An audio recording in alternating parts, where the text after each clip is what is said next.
In May of 1947, Daniel Carr noticed his compass stopped working long before he understood something else was wrong. When he reached the top of the hill, he found a hidden home, smoke rising from a stone chimney, and 7 people staring at him with a kind of blankness that didn't seem human. Carr had been drawing property lines for the Kentucky Land Office for 12 years. He'd met moonshiners, loners, and families who wanted to be left alone, but nothing prepared him for the sounds that came out when he got closer to the clearing. The adults spoke in what sounded like language, smooth and purposeful, but the words made no sense to him. He couldn't connect them to English or any local accent he'd heard across Appalachia. The buildings themselves showed they'd lived there a long time. A main cabin with hand-cut logs darkened by years of weather stood next to 3 smaller buildings. Chickens ran across a yard worn down to bare dirt. A vegetable garden showed careful care. But the people? They moved together in a way that seemed like more than just ordinary family behavior. When one made a hand motion, others responded as if they'd practiced it. Their communication was a mix of those strange sounds and detailed hand movements. Carr later told police he knew something was seriously wrong within the first 5 minutes. The children, he counted 4 at first, watched him with expressions he described as animal caution. When he tried basic greetings in English and then simple hand signals, they moved back behind the adults. One woman, maybe 30 years old, though hard living made ages hard to guess, stepped forward. She spoke for several minutes in that impossible to understand language. Her tone sounded questioning but not angry. He left markers and came back the next day with Sheriff Thomas Gaines and a deputy. The family had not run away. If anything, they seemed confused by the attention, gathering in a tight group as the lawman got closer. Gaines tried to communicate for over an hour. He later wrote down that the family seemed to understand they were being talked to, but couldn't understand the meaning of normal English speech. The children broke the stalemate. The youngest, maybe 5 years old, walked up to the sheriff's car and touched the hood with deep respect, like people touch religious objects. The child turned to the others and made what sounded like an excited explanation, waving wildly. The family gathered around the car, their language becoming excited, clearly talking about this impossible to understand object. Sheriff Gaines made a decision that afternoon that would reveal 20 years of separation from the world. He contacted the State Social Services office in Frankfurt. Within a week, investigators with interpreters, medical professionals, and legal power arrived at the hollow. What investigators thought they found was later described by some as among the most disturbing accounts of extreme family isolation in local records. The family had lived completely separated from outside society, not just far away or private, but living in a reality they had built entirely independent of the world beyond their hollow. They had no radio, no newspapers, no calendar that matched normal time. When asked about the war, about presidents, about anything beyond their immediate surroundings, they responded with that private language and complete confusion. The investigation's first discovery came from county records.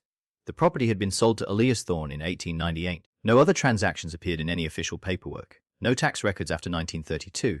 No birth certificates, no death certificates, no marriage licenses. For 15 years, this family had existed in a paperwork void, as invisible to the state as if they'd never been born. The land office records told a story that made sense until it didn't. Elias Thorne had bought 140 acres in 1898 for cash written down in a leather-covered book that still sat in the Harlan County Courthouse basement. He'd been 32 years old. His wife Rebecca was 26. They'd come from somewhere in eastern Tennessee, though the exact town wasn't clear in the paperwork. Census records from 1900 showed the couple living alone in what the counter described as rough conditions, far away location. By 1910, they had 5 children. The census taker that year noted the trip to their homestead took half a day's travel from the nearest settlement, a group of mining families called Dorset Junction that no longer existed by 1947. Local newspaper files filled in pieces. The Harlan Daily Enterprise from October 1923 had a short notice about a mining disaster at Dorset Junction. 37 men killed when a shaft fell in. The entire community basically died that day as families moved away to find work elsewhere. 3 years later, another article mentioned a fever outbreak that swept through the remaining isolated homesteads in that area. No specific families were named, but the piece talked about major losses in the Eastern Hollows. Dr. Sarah Wickham, assigned to the case by the State Health Department, spent weeks rebuilding what happened next. She interviewed elderly residents from nearby counties, tracked down relatives of families who'd once lived near the Thorns, and put together a timeline of increasing isolation. In 1928, a postal worker named George Brennan had been the last recorded outsider to visit the Thorn homestead. His route had been stopped that same year because not enough people lived there. Brennan told Dr. Wickham in 1947 that he'd spoken with Elias Thorne, who'd seemed tired and beaten down. The older children, teenagers by then, had watched from the cabin doorway but hadn't come closer. He told me they'd lost neighbors, Brennan remembered. Said it was just his family now for miles in every direction. Asked if I knew when the road crews might extend the county route closer. I told him probably never, and he just nodded like he'd expected that answer. After 1928, nothing. The family disappeared from every official record. Property tax notices went unanswered, but the county never tried to collect. The land was worthless for cutting timber or development, too far away and steep for practical use. The Thorns simply fell through the cracks of paperwork attention. Dr. Wickham's interviews with the family's oldest member, A woman who looked to be in her late 30s showed what happened during those silent years. The communication problem made details hard to get, but through patient work with hand signals and simple drawings, a story came out. Elias and Rebecca had aged quickly in isolation. Without medical care or good nutrition, the harsh conditions wore them down. The children, 5 siblings ranging from early childhood to mid-teens by 1930, had known no world beyond the hollow. They'd never gone to school. Their parents had taught them basic reading from a few books. But as Elias and Rebecca's health got worse, education stopped. The siblings had created their own fun, their own games, their own ways of understanding the world. And most importantly, they'd begun changing language to fit their needs. Words their parents used seemed not good enough or unnecessary. They shortened some, combined others, invented completely new terms for ideas that mattered in their isolated life. By 1935, Wickham guessed their language had changed so much from standard English that understanding each other with outsiders would have been nearly impossible. The siblings lived in a language reality of their own creation, one that made perfect sense within the hollow, but came out as nonsense beyond it. And then came the decision that would doom the next generation. Elias and Rebecca died, most likely in the late 1930s, based on the family's unclear time references. The siblings, now adults ranging from late teens to late 20s, faced a choice: leave and enter a world they'd never known, or stay in the only home they understood. They remained in the hollow and formed family bonds only within their small group. Language experts from the University of Kentucky arrived in June 1947, recording equipment with them. Professor Edmund Hayes had studied accent differences across Appalachia for 20 years, but what he heard in that hollow went against every system he understood. The family's communication system wasn't just broken English. It was a fully working language operating on its own internal logic. Hayes wrote down over 300 different sounds, each with consistent meaning within the family group. They had words for ideas that didn't exist in English, tiny distinctions between types of silence, specific terms for the way morning light came through different seasons of forest leaves. The evolution had been slow. Hayes interviewed the oldest sister, gradually building a basic vocabulary connection. She remembered English words from childhood, could still recognize them when Hayes spoke slowly and simply. But those words felt foreign to her now, disconnected from the reality she lived in. She showed how their language worked. Pointing to a tree, she made a sound that included both the visual appearance and the practical use. Another sound meant the same tree in different weather. A third described it in the context of their spatial understanding of the hollow. English needed multiple words to say what their language expressed in single complex sounds. The hand signals proved equally complex. A hand movement combined with a facial expression could communicate. I saw the thing we discussed yesterday near the place where water pools after rain, and it worries me. Another gesture showed future intention changed by weather uncertainty. They had developed efficiency that standard language couldn't match, at least not for their specific environment and needs. Hayes noted something else in his reports. The siblings showed no awareness that their communication system was unusual. To them, this was simply how humans spoke. The idea that billions of people communicated differently had no place in their understanding. They'd created their reality in complete isolation, and that reality was internally consistent and complete. The language had solidified around 1930 based on the family's descriptions. The 5 siblings had been young enough for language flexibility, old enough to remember pieces of normal speech. They needed to communicate with increasing complexity as they took over homestead management. Their private language filled that need perfectly. But language shows worldview, and the family's worldview had shrunk to the boundaries of their hollow. They had no word for city or government or nation. Ideas like employment or money existed only in the vaguest sense, remembered from their parents' stories, but never experienced. Time itself worked differently in their vocabulary, marked by seasons and natural cycles rather than arbitrary human measurements. Hayes spent weeks building a basic translation system. Simple concrete nouns came first. Tree, water, fire, food. Verbs proved more challenging because their language often included intent and result into single expressions. Abstract concepts remained nearly impossible. How do you explain law, society, or progress to people who've never seen these things? The youngest brother, maybe 28 years old, showed Hayes their record-keeping system. Marks carved into wooden boards, tracking seasons and important events. A mark for when their father stopped speaking. Another for when their mother followed. Marks showing births, though the family structure that produced those children remained unclear in the early paperwork. Hayes made a troubling observation in his field notes. The family's language had been perfectly good for their isolated life, but it lacked vocabulary for outside integration. They had no words for asking questions about the outside world because they'd never imagined needing to ask. No terms for expressing confusion about unfamiliar technology because technology hadn't existed in their reality. Their language had trapped them as surely as the hollow's geography. It reflected and reinforced a worldview so closed off that expansion became mentally impossible. They'd invented a perfect communication system for a world population of 5 adults, and that system now stopped them from joining the larger world that had finally discovered them. The tragedy wasn't that they'd created their own language. The tragedy was that their language had made them unable to imagine any life beyond the one they'd always known. The marriage discovery came through objects, not words. State investigator Patricia Drummond found them in a wooden chest under the main cabin's only bed. 7 braided rings made from human hair, each containing strands of 2 different colors woven together in detailed patterns. The rings looked nothing like normal wedding bands. They were ritual objects, clearly important, created with careful attention. Drummond showed them to the oldest sister, whose reaction confirmed their meaning. The woman touched each ring with deep respect, speaking in that private language while gesturing between different family members. The pattern became sickeningly clear. Court records contained no marriage licenses for any of the Thorne children.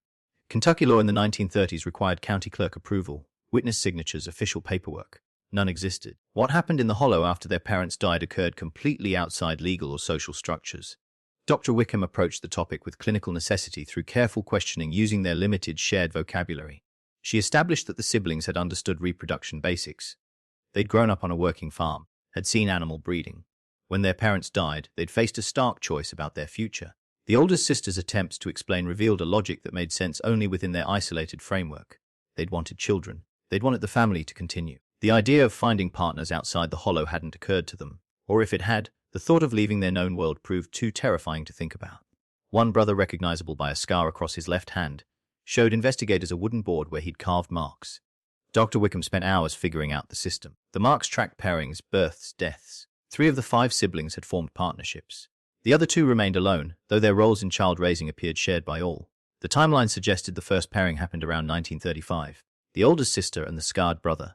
Within their private language and worldview, this union held ceremonial importance. They'd created those hair rings, performed some form of ritual that satisfied their need for structure. To them, it was marriage in every meaningful sense. A second pairing followed maybe 2 years later. The youngest brother and middle sister. The third pairing came sometime in the early 1940s. Each union made official with those braided rings, each producing children who would grow up speaking only the family's invented language.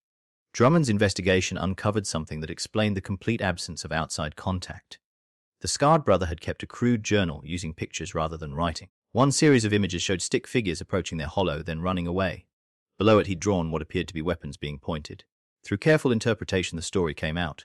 Sometime in the late 1930s, likely hunters or lost travelers had stumbled upon the homestead. The encounter had terrified both parties. The siblings, faced with strangers who spoke in ways they couldn't understand, had reacted with defensive aggression. They'd fired warning shots, driven the outsiders away. After that incident, they'd established watchers. Someone always watching the approach paths. They'd convinced themselves that the outside world was hostile, threatening, something to be guarded against. Their isolation changed from circumstance to deliberate choice. The family structure they'd created made perfect sense within their closed system. Everyone had roles. Everyone contributed. The children belonged to all adults together, raised communally in their private language. No one questioned the arrangement because no alternative framework existed in their understanding. But the biological consequences of their choices had already begun showing. Dr. Wickham's first medical assessments of the younger children revealed concerning patterns. Developmental delays, physical characteristics that suggested genetic problems, issues that would only get worse with each generation born into this closed genetic loop. The siblings hadn't understood genetics, hadn't understood the medical implications of their partnerships. They'd solved their isolation problem using the only resources available, never imagining the price their children and grandchildren would pay. By the time authorities arrived in 1947, 2 decades of intermarriage had created a family tree that was less a tree than a tangled knot, with consequences that medical science was only beginning to understand. Dr. Wickham's medical examination reports filed with the Kentucky Department of Health in July 1947 recorded 11 children living in the hollow. Their ages ranged from about 3 to 14 years old. Not one had ever been seen by a doctor until that summer. The oldest child, a girl the family showed through hand signals, was named something that sounded like Kessa, showed signs of untreated conditions that should have received help years earlier. She walked with a noticeable unevenness, one leg noticeably shorter than the other. Her vision appeared severely damaged, though she'd developed backup strategies that worked within the hollow's familiar ground. 3 younger children displayed similar physical differences. Dr. Wickham's notes carefully recorded observations without exaggeration, but the medical implications were clear. Recessive genetic traits, normally spread out across broader population mixing, had concentrated through multiple generations of close intermarriage. What struck the medical team more deeply than physical conditions was the children's mental state.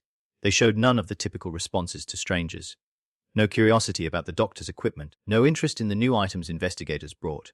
Instead, they showed wariness bordering on terror, holding on to the adults and communicating in rapid bursts of their private language.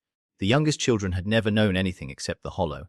Their entire universe consisted of 7 adults, 10 siblings, 140 acres of forested land, and a communication system no one else understood. When Dr. Wickham attempted basic developmental tests, the children couldn't understand the tasks, not because they lacked intelligence, but because the concepts themselves had no place in their experience.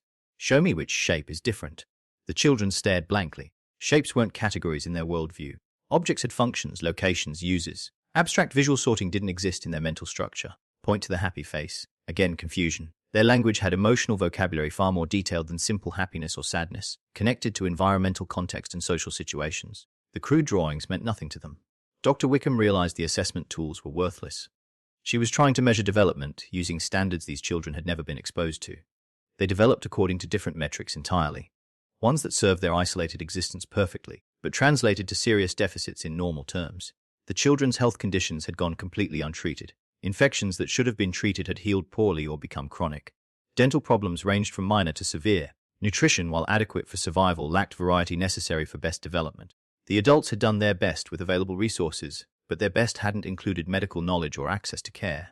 One boy, maybe 7 years old, showed breathing difficulties that suggested chronic lung problems.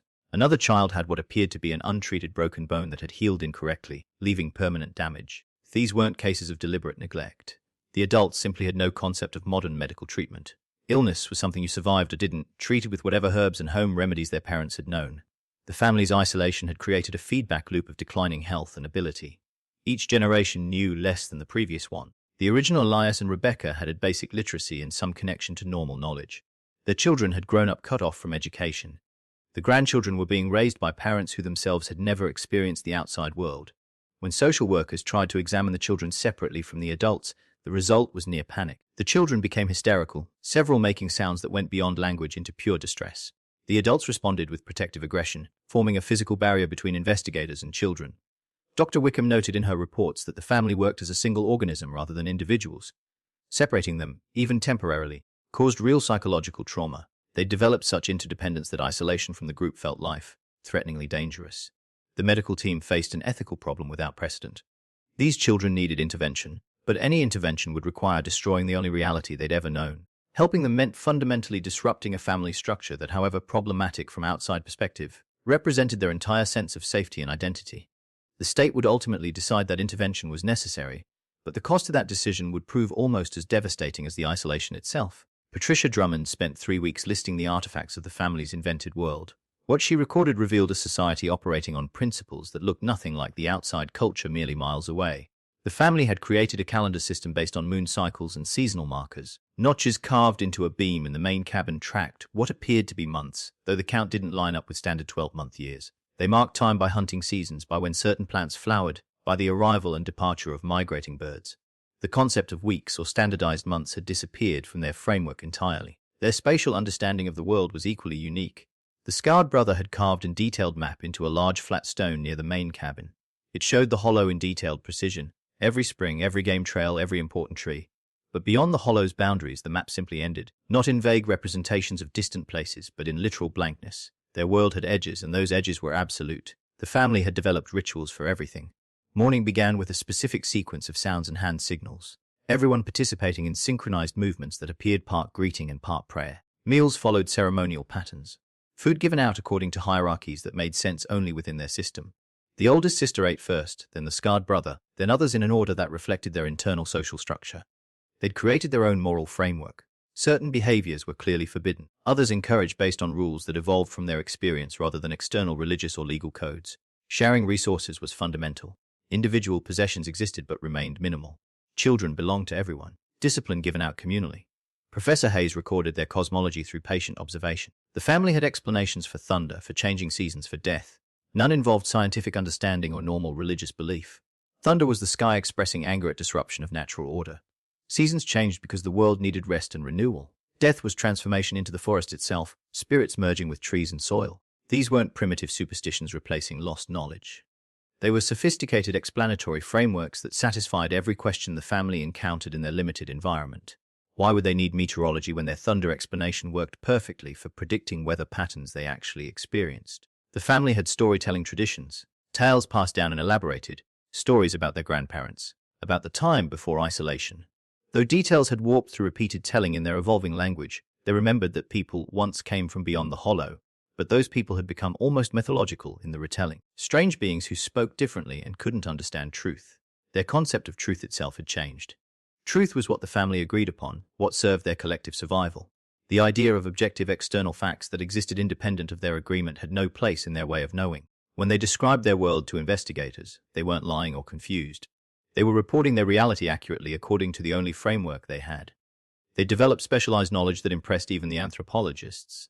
Their understanding of local plant life surpassed university botanists. They knew which mushrooms were edible, which plants treated specific illnesses, where to find particular herbs in different seasons. They could predict weather with accuracy that amazed meteorologists. They read animal behavior like language, but their knowledge remained entirely practical, entirely local. Abstract thinking, generalization beyond immediate experience, hypothetical reasoning about situations they hadn't encountered personally, had weakened. The oldest sister could identify every plant within their hollow, but couldn't grasp the concept that similar plants might exist elsewhere. Their world was complete, internally consistent, and completely functional for their isolated existence.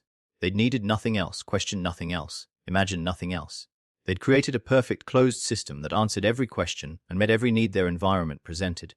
The tragedy was that this perfect system had prepared them for absolutely nothing beyond its own boundaries, and those boundaries were about to be shattered forever. The questioning sessions, if they could be called that, revealed motivations that disturbed investigators more than outright evil would have. The adults believed with absolute conviction that they'd protected their children from danger. Through weeks of painstaking communication, the oldest sister explained their reasoning. She used drawings, hand signals, the limited vocabulary bridge Professor Hayes had built. The world beyond the hollow was remembered through pieces of their parents' stories. Stories about the mining disaster that killed dozens, about the fever that swept away families, about hardship and loss and suffering. Those stories had hardened into doctrine. The outside world was dangerous, unpredictable, hostile. The hollow represented safety, predictability, control. Why would they expose their children to threats when everything needed for survival existed within their boundaries? The scarred brother showed investigators his weapons. Rifles so old they'd belonged to his father, maintained with obsessive care despite limited ammunition.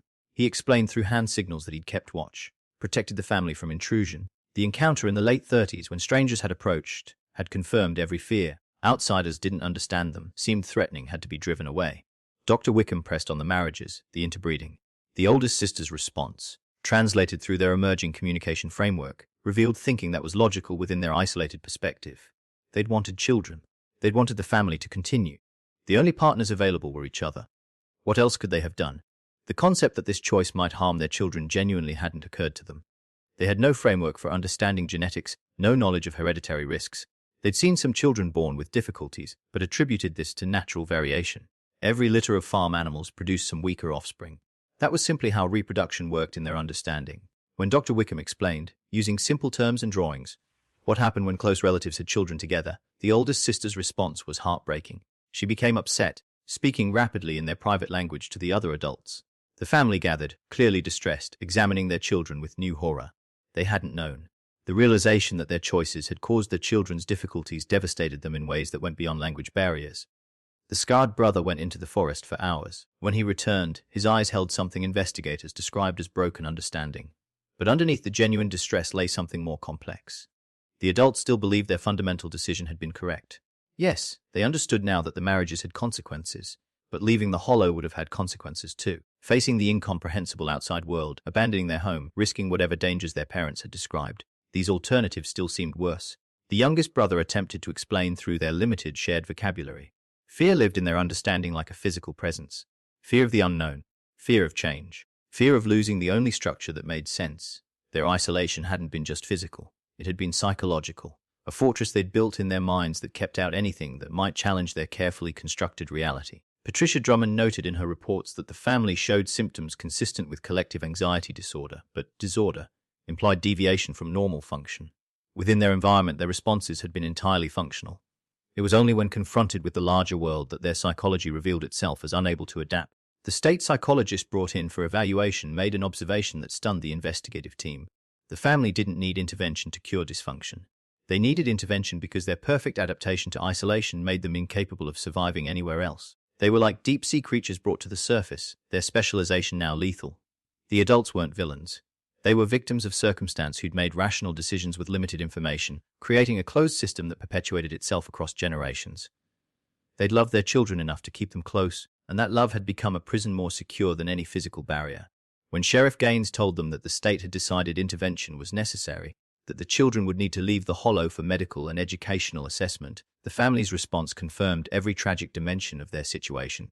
They didn't understand why, The removal began in August 1947. State officials had debated for weeks about methodology, ultimately deciding that gradual separation would prove less traumatic than immediate extraction. They were wrong on every count. The plan involved taking 2 children initially, allowing them to adjust to institutional care, then gradually removing others. Social workers arrived with translators, armed with toys and candy meant to ease the transition. The children stared at these offerings with confusion that bordered on fear.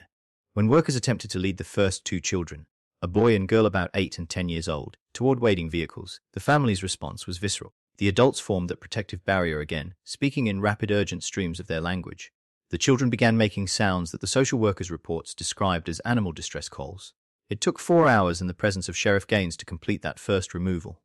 The children went screaming, reaching back toward their family with desperation that went beyond cultural boundaries. The adults stood watching, making sounds in their language that clearly expressed anguish, but not attempting physical resistance once authorities made clear that force would be met with arrest. The children were transported to a state facility in Frankfurt, designed for youth requiring special services. The intake reports documented their arrival, 2 small figures clutching each other, communicating constantly in their incomprehensible language, refusing food, refusing interaction with staff. Day 3, the boy stopped speaking entirely. Day 5, the girl followed suit. They'd gone completely silent, not even using their private language with each other anymore. When psychologists attempted assessment, the children stared through them as if looking at nothing at all. Back in the hollow, the remaining family had gotten worse. Dr. Wickham, visiting to check on conditions, found the adults barely functional. They'd stopped most normal activities. The scarred brother sat carving marks into wood, the same gesture repeated thousands of times. The oldest sister rocked continuously, making low sounds that Professor Hayes recognized as their language's expression for irretrievable loss. The state decided against further immediate removals. Instead, they attempted integration education at the hollow itself. Teachers came 3 times weekly, trying to teach standard English, trying to introduce normal concepts. The sessions proved useless. The children learned some vocabulary through rote repetition, but comprehension remained superficial. They could repeat words without understanding the conceptual frameworks those words represented. The 2 children in Frankfurt hadn't improved. Medical treatment addressed their physical conditions, but psychologically they'd regressed. They moved through institutional routines like robots, present but absent. Staff reported that late at night they could hear the children in their beds making soft sounds in their private language, communicating in whispers as if afraid of being overheard. By October, one of the institutionalized children, the boy, had developed what doctors called selective mutism across both languages. He'd stopped speaking entirely, stopped responding to any verbal communication. When his sister tried to reach him using their family's language, he turned away as if she spoke nothing he recognized. The state psychologist filed a report recommending against further forced separations. The document argued that the family's psychological integration was so complete that separation caused genuine trauma with permanent consequences. But the medical necessity remained. The children needed care the hollow couldn't provide. Social services attempted a compromise. Medical professionals would visit the hollow regularly, treating conditions without removal. Educational specialists would work on site, slowly introducing outside concepts. The family could stay together while receiving intervention. The plan satisfied no one and solved nothing. The adults remained deeply traumatized by the August removals, their trust destroyed. The children became more withdrawn during professional visits, retreating into their private communication. The 2 institutionalized children showed no improvement, trapped between worlds, belonging in neither. Professor Hayes documented the linguistic consequences. The family's private language had begun breaking apart. Under stress and confusion, consistency broke down. Different adults used different versions of the same concepts. Children mixed remembered English words into their communication, creating confusion rather than clarity. Their perfect closed system was collapsing, but nothing coherent was replacing it. They were losing their language, their worldview, their identity, without gaining functional alternatives. The integration wasn't working, it was destroying them. Dr. Wickham's comprehensive medical report submitted to the Kentucky Department of Health in March 1948 documented consequences that extended far beyond initial observations. The physical conditions were treatable, though some damage was permanent. The psychological impact proved catastrophic. The 2 children who'd spent 6 months in institutional care showed permanent developmental regression. The boy, now completely nonverbal, showed what modern psychology would recognize as severe dissociative symptoms. He followed basic routines but appeared disconnected and struggled to connect with his surroundings. Staff described him as present but not inhabited. His sister had developed differently.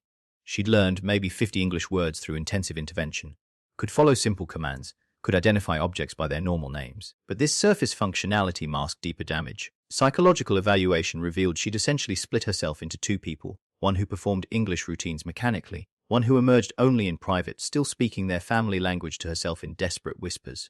Neither child could be returned to the hollow. The state determined they'd lost the ability to function in that environment while failing to gain ability to function in normal society.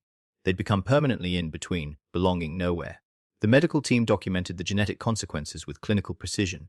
Among the 11 children, they identified patterns consistent with increased homozygosity across multiple gene loci. Several children showed characteristics associated with recessive genetic conditions that normally remained hidden in broader populations. One child had vision problems severe enough to require specialized intervention unavailable in the hollow. Another showed bone development abnormalities that would worsen without treatment. 2 children had immune system deficiencies that made them vulnerable to infections their isolated environment had previously protected them from. The cruel irony wasn't lost on Dr. Wickham. The family's isolation had shielded them from infectious diseases while creating genetic vulnerabilities. Exposure to outside pathogens during intervention had sickened several children with illnesses their systems couldn't effectively fight. Integration was literally making them sick. The psychological assessments revealed damage that went beyond simple measurement. The children who remained in the hollow showed signs of collective trauma. They'd watched family members taken away. They'd experienced violation of their only known social structure. They'd learned that their world wasn't safe, wasn't secure, wasn't controllable. Their language use had changed fundamentally. Professor Hayes noted they'd stopped creating new words, stopped developing expressions. The language had frozen, becoming ritualistic rather than communicative. They repeated familiar phrases like protective incantations, but the creative evolution that had characterized their linguistic development had ceased. The adults had gotten worse. The oldest sister had developed what appeared to be early-onset dementia, though stress and trauma likely accelerated cognitive decline. She confused past and present, sometimes speaking to her parents as if they were present. The scarred brother had become increasingly isolated even within the family, spending days in the forest alone. State officials faced impossible choices. Leaving the family in the hollow meant children wouldn't receive necessary medical care. Removing children meant psychological destruction. Forcing integration meant wiping out the only functional framework the family had. There was no solution that didn't inflict profound harm. By 1952, additional children had been removed for medical treatment. Each removal followed the same pattern: initial resistance, traumatic separation, institutional placement, psychological deterioration. The state facility in Frankfurt had an entire ward dedicated to the Thorne family children, none successfully integrating, all existing in permanent limbo. The adults remaining in the hollow had given up maintaining their homestead. Buildings fell into disrepair. Gardens went untended. They'd lost purpose, lost structure, lost the will to continue patterns that had sustained them for decades. Dr. Wickham's final report, filed in 1954, contained a paragraph that summarized the tragedy with devastating clarity. We discovered a family that had adapted perfectly to extreme isolation. Our intervention, though medically and legally necessary, destroyed that adaptation without providing functional replacement. We saved them from physical deterioration while inflicting psychological annihilation. The question of whether intervention was ultimately beneficial remains unanswerable and will haunt everyone involved for the remainder of our lives. Medical science could treat their bodies. Nothing could repair what isolation had created and integration had destroyed. By 1965, the hollow stood empty. The cabins remained, slowly surrendering to weather and forest reclamation. Vines climbed walls that had sheltered 3 generations. The carved stone map, that detailed representation of a world with absolute boundaries, gathered moss until the details became unreadable. The Thorne family had scattered across Kentucky's institutional system like seeds thrown on barren ground. None found purchase. None truly took root in the world that had discovered them. The oldest sister died in 1957 at a state care facility in Louisville. Her death certificate listed pneumonia, but staff reports suggested she'd simply stopped engaging with survival. She'd learned maybe 20 English words in 10 years of intervention, spent her final months making sounds in the family language to an empty room, having conversations with people who weren't there. The scarred brother outlived his sister by 3 years. He'd been moved to a facility for individuals requiring supervised care after repeated attempts to walk back to the hollow. Each time, authorities found him miles into the forest, moving with certainty toward a home that no longer functioned. His final attempt in winter 1960 ended when searchers found him with hypothermia and disoriented. He died 6 months later, having never spoken again after that last failed journey home. Of the original 5 siblings, only 2 survived past 1965. Both lived in long-term care facilities. Both had learned functional English vocabulary. Both could perform basic tasks, follow routines, exist within institutional structures. Neither had successfully formed connections with anyone outside their original family. They moved through their days like ghosts, present but fundamentally absent. The children's outcomes varied but followed predictable paths. Those removed youngest adapted most successfully, though successfully remained relative. Several learned English well enough for basic communication. A few attended special education programs, acquiring literacy and practical skills. None achieved what researchers would call normal socialization. The oldest children, those who'd spent more formative years speaking only the family language, never bridged the gap completely. They existed between linguistic worlds, fluent in neither. Some kept fragments of the private language, speaking it to themselves in moments of stress. Others had lost it entirely, that elaborate communication system dissolving like morning fog when separated from its native environment. The two children first removed in 1947 represented the intervention's most profound failures. The boy never regained speech in any language. He lived in institutional care until his death in 1973, a silent presence who'd retreated so far inward that no one could reach him. His sister learned survival English, but nothing more. She worked in a facility kitchen for years, performing tasks competently but never starting conversation, never forming relationships, never existing as more than a functional mechanism. By the mid-60s, researchers from universities across the country had studied the Thorne case. It appeared in psychology textbooks, linguistic journals, medical publications. The family became an example, a cautionary tale, a data point in discussions about language acquisition, genetic consequences of inbreeding, and the limits of human adaptability. But the academic interest felt hollow to those who'd witnessed the human cost. Professor Hayes published his linguistic findings in 1962, a comprehensive analysis of the family's invented language. The paper was academically significant, professionally acclaimed. Hayes never wrote about the subject again. In private correspondence, he admitted the research felt like documenting a beautiful structure while it burned. Dr. Wickham maintained contact with surviving family members until her retirement in 1970. She visited them quarterly. These individuals who'd once been part of a functioning whole now scattered across institutions like shrapnel from an explosion. She watched them age prematurely, watched their health decline, watched them exist without ever truly living. In her final report filed with the Kentucky Historical Society in 1976, she wrote about the impossibility of the choices everyone had faced. Leave them isolated and watch preventable conditions worsen. Intervene and destroy the only framework they possessed for making sense of existence. There had been no good options, only different varieties of harm. The hollow itself became county property after years of abandoned status. In 1972, a logging company expressed interest in the timber rights. A surveyor visited, the first person to enter the clearing in years. His report mentioned the structures, the carved stone, the sense of lingering presence. The logging rights were never pursued. Today, if you know where to look in eastern Harlan County, you can still find traces. Foundation stones where the main cabin stood, metal artifacts corroded into abstract sculptures. That carved stone map, still visible if you clear away decades of forest debris. The hollow remembers even if no one living does. The last surviving member of the original family died in 1989. The obituary listed her as a ward of the state, no known relatives. It didn't mention the language she'd helped create, the world she'd once inhabited, the family that had functioned perfectly until the outside world arrived. Their story asks questions without comfortable answers. What do we owe isolated communities? When does intervention become destruction? Can you save someone by dismantling their entire reality? The Thornes created a complete world in one Kentucky hollow, and that world died the moment it was discovered. If you found this story as haunting as we did, hit that like button. Subscribe for more forgotten histories that challenge everything we think we know about family language and what it means to be human. These stories need to be remembered, even when, especially when, they make us uncomfortable. Because somewhere in the gap between their world and ours lies truth about isolation, connection, and the fragility of the realities we build to survive. Note I have rewritten the entire script in simpler, clearer English suitable for a 10th grade reading level. I've maintained the same structure, sequence, length, and tone as the original. Grammar, punctuation, and spelling have been corrected where needed. The CTA at the end keeps phrases like button and subscribe, without mentioning any specific channel name as requested.